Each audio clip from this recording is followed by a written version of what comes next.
পাঁচটি আমল করার বিনিময়ে যে তিনটি পুরস্কার দান করব, তার ভেতর থেকে এক নাম্বার পুরস্কার হচ্ছে আমি সর্বদাই মুসলমানদের সাথেই থাকবো। সুবহানাল্লাহ বলেন। তাহলে ওয়াজখানা বুঝে থাকলে বলেন তো বাবাজি, আল্লাহ তাআলা আপনার আমার সাথে থাকবে কি থাকবে না? এখন বলেন তো বাবাজি, আল্লাহ যদি আপনার আমার সাথে থাকে তাহলে দুনিয়ার কারো দরকার আপনার আমার আছে? এ জোরে বলেন আছে। আর কারো দরকার নাই, কারণ আল্লাহ তাআলা আপনার আমার সর্বদাই সাথে থাকবে। কিন্তু আল্লাহ তাআলা আপনার আমার সাথে থাকার পরেও আমাদের ভেতরে কিছু মুসল্লি আছে, ও গরু নিয়া, ছাগল নিয়া, হাঁস নিয়া, মুরগি নিয়া পোলা বানাইয়া ও ভণ্ড বাবার মাজারে যায় চায়, আছে না নাই? এ জোরে বলেন আছে না নাই? তাহলে ওয়াজখানা বুঝে থাকলে বলেন তো, আল্লাহ তাআলা আপনার আমার যদি সাথে থাকে তাহলে কোনো ভণ্ড বাবার দরবারে চাওয়ার দরকার আছে?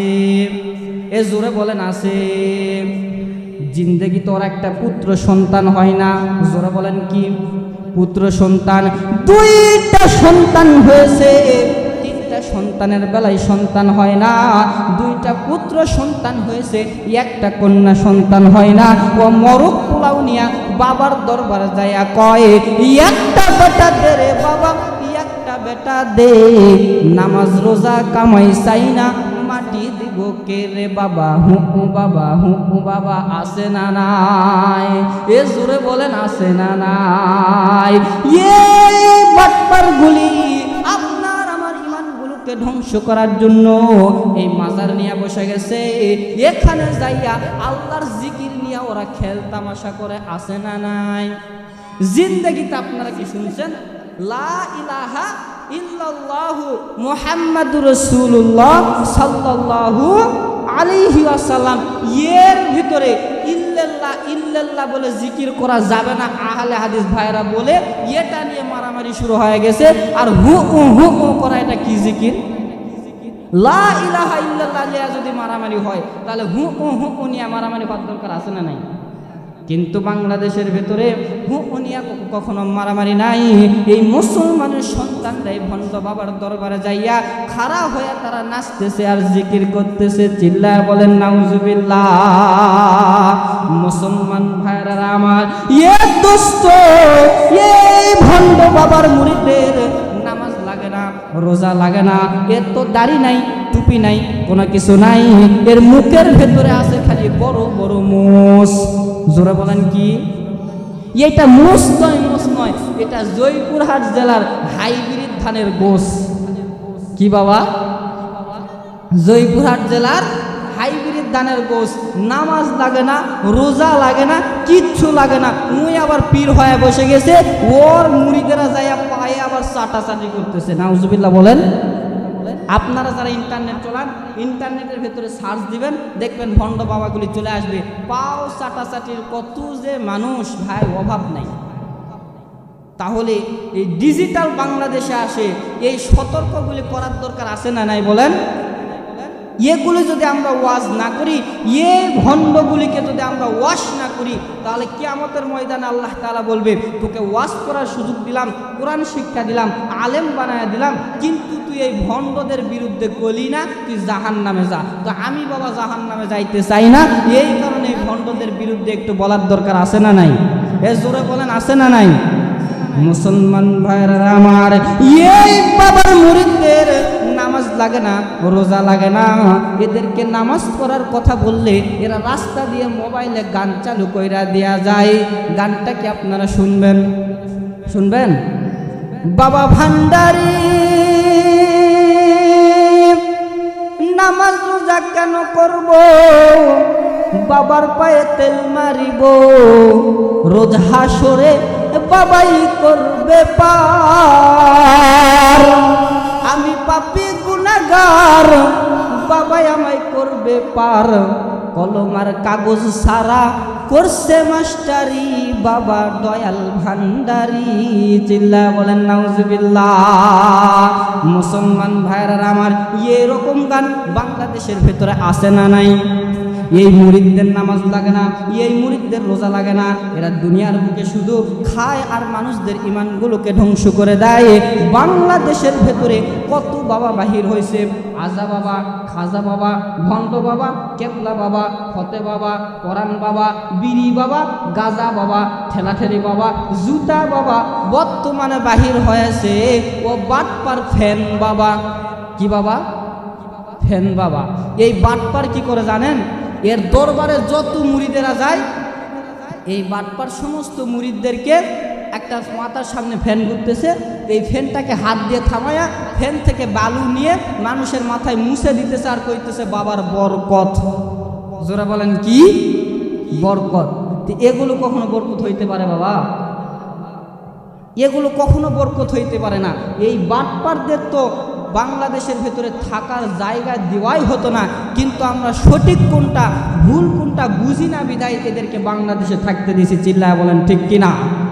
মুসলমান ভাইরা আমার, দুনিয়ার বুকে সবচাইতে বড় আল্লাহর ওলি হইতেছেন বিশ্বনবী, দুনিয়ার বুকে সবচাইতে বড় নেতা হইতেছে মুহাম্মদ রাসূলুল্লাহ।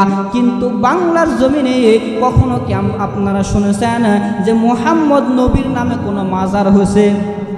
জোরে বলেন হয়েছে? দোস্ত, আরব দেশের ভেতরে যায় দেখবেন, ওই আরব দেশের ভেতরে বিশ্বনবীর যেই জায়গায় কবর, ওই জায়গার ভেতরে আপনি কখনো সেজদা দিতে পারবেন না, আপনি কখনো গরু দিতে পারবেন না। যদি মাজারে গরু দেওয়া জায়েজ হতো তাহলে নবীর কবরের সাইডে প্রত্যেক দিন 100টার উপরে গরু থাকতো। নবীর মাজারে যদি গরু দিয়া বকরি দিয়া জায়েজ হতো তাহলে নবী তো পৃথিবীর বুকে সবচাইতে বড় নেতা, তাহলে নবীর কবরে প্রত্যেক দিন 200টার উপরে গরু থাকতো কি থাকতো না? জোরে বলেন, থাকতো কি থাকতো না? নবীর কবরে যেই জায়গায় গরু দেওয়া জায়েজ নাই, নবীর কবরে যেই জায়গায় ছাগল দেওয়া জায়েজ নাই, সেই জায়গায় আপনি আমি মাজারে নিয়ে যায় বাবা সব দেয়া দিবে। বাবা দিতে পারবে? তাহলে বাবার দরবারে যাওয়া চলবে? জোরে জোরে বলেন চলবে। খাজার নামে মাজার দিয়া দেখাই যারা খাজার শান, দিনে করে ভণ্ডামি আর রাত্রে হেমারে গাজায় টান। চিল্লায় বলেন ঠিক কিনা? টুপিদারি নাই কো তাহার, আসে শুধু মোস, সুন্নতের খবর নাই সে আশেকে রাসূল। মাজারে সারা বেলা চলে শুধু গাজার মেলা, ঠিক কিনা? ইমান আমল ধ্বংস হবে, থাকবে না তাদের ইমান, দিনে করে ভণ্ডামি আর রাত্রে হেমারে গাজায় টান। আপনাদের কি খারাপ লাগতেছে? আপনাদের বাবার বিরুদ্ধে বলি নাই বাবা, আমার বাবার বিরুদ্ধে বলি নাই, আমিও পীরদেরকে ভালোবাসি, আপনারাও পীরদেরকে অবশ্যই ভালোবাসবেন। যেগুলো হক্কানি পীর, যারা উলামাই কেরামের সহবতে আছে, যারা কুরআন সুন্নাহ অনুযায়ী চলে, এদের দরবারে আপনারাও যাবেন, আমাদেরকেও যাওয়ার দাওয়াত অবশ্যই করবেন। কিন্তু যেগুলো বাবা আপনার আমার ইমানগুলোকে ধ্বংস করে দিবে, এই বাবাদের বিরুদ্ধে আমরা বলবো, হক্কানি বাবাদের বিরুদ্ধে কখনো বলবো। এই জন্য আপনারা রাগ করবেন না মুসলমান ভাইরা আমার। তাহলে আল্লাহ তাআলা বললেন 5টি আমল করতে পারলে আল্লাহ তাআলা 3টা পুরস্কার দেয়া দিবে। 1 নাম্বার পুরস্কার হচ্ছে আল্লাহ তাআলা বলো যে ক্বালান নাবিয়্যু সাল্লাল্লাহু আলাইহি ওয়াসাল্লাম ইন্নী মাআকুম, আল্লাহ রাব্বুল আলামিন সর্বদাই মুসলমানদের সাথেই থাকবেন। এরপরে 2 নাম্বার পুরস্কার আপনারা কি শুনবেন? জোরে বলেন শুনবেন। 2 নাম্বার পুরস্কার হচ্ছে নবী আমার কয় 2 নাম্বার পুরস্কার কিয়ামতের ময়দানে যখন সমস্ত মানুষেরা কষ্টের ভেতরে লিপ্ত হয়ে যাবে, সব মানুষগুলি এই চিল্লাইতে চিল্লাইতে যখন লাফালাফি শুরু করে দিবে, সমস্ত মানুষেরা এদিক সেদিক যখন দৌড়াদৌড়ি করা শুরু করে দিবে, এই যে 9,30,00,000 মাইল দূরে সূর্য, এই সূর্যটা যখন মাথার উপরে চলে আসবে, কোনো মানুষ সেই দিন আর পার পাবে না, কোনো মানুষ আর সেই দিন দৌড়াইয়া পালাতে পারবেন না। সবার মাথার মগজগুলি টাস টাস করে ফেটে যাবে। কিয়ামতের ময়দানটা মানুষের মাথার মগজে যখন সমুদ্র হয়ে যাবে, আমার আল্লাহ তাআলা কয় 5টি আমল করতে পারলে 2 নাম্বার পুরস্কার হচ্ছে ওই কিয়ামতের ময়দানে আল্লাহ তাআলা আপনাকে আমাকে আরশের নিচে ছায়া দিবে। সুবহানাল্লাহ বলেন, জোরে জোরে বলেন সুবহানাল্লাহ। মুসলমান ভাইরা আমার, এ দোস্ত 2 নাম্বার পুরস্কার আল্লাহ তাআলা দিবে, কিন্তু এর ভেতরে 2টা শর্ত আছে। জোরে বলেন কয়টা? 2টা শর্ত। 1 নাম্বার শর্ত হচ্ছে আল্লাহর নবী, বিশ্ব নবী